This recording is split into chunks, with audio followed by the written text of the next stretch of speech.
Hello kids, let's learn use of has and have. Welcome to Manushri and Malla tutorial. Use of has and have. When we want to say that we own something, we use has or have. Has used for singular, have used for plural. Sentences with have. I have a chocolate. We have pens. They have pencils. I have a camera. I have a new bag. You have a beautiful smile. They have an exam today.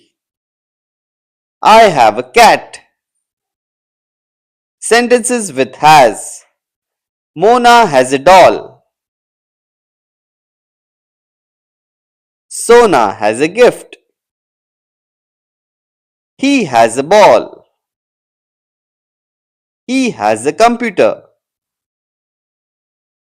She has a long hair.